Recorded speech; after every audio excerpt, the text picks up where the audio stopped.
మాటల్లేవు, మాట్లాడుకోవటాలు లేవు. ఇచ్చిన హామీలు ఒక్కొక్కటిగా అమలు చేసుకుంటూ పోవడమే అన్నట్లుగా సీఎం రేవంత్ రెడ్డి ముందుకు వెళ్తున్నారు. ఎన్నికల సమయంలో ఇచ్చిన హామీలను ఒక్కొక్కటిగా అమలు చేసిన విషయం తెలిసిందే. కాంగ్రెస్ ఇచ్చిన ప్రధాన హామీలో రైతు రుణమాఫీ ఒకటి.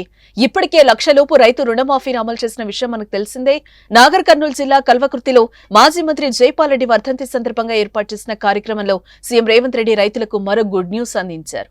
కల్వకుర్తిలో ఏర్పాటు చేసిన సభలో సీఎం రేవంత్ రెడ్డి మాట్లాడుతూ లోక్సభ ఎన్నికల సమయంలో ఇచ్చిన హామీ మేరకు 2,00,000 లోపు పంట రుణాలన్నీ మాఫీ చేయాలని ఓ వ్యక్తి నాకు సవాల్ విసిరారు. ఆగస్టులో రుణమాఫీ చేస్తామని నేను చెప్పాను. ఆగస్టు రాకముందే 1,00,000 లోపు మాఫీ చేసి చూపించాను.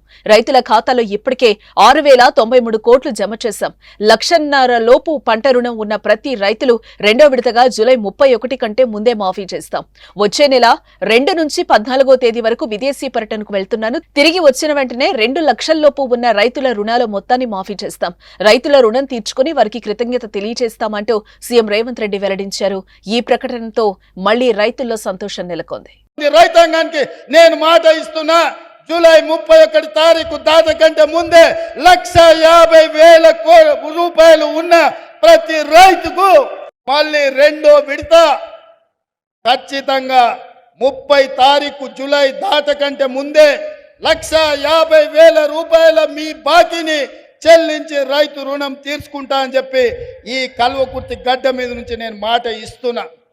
ఇదే కాదు, 2 తారీఖు నుంచి 14 తారీఖు వరకు నేను విదేశీ పర్యటనకు వెళ్తున్నా.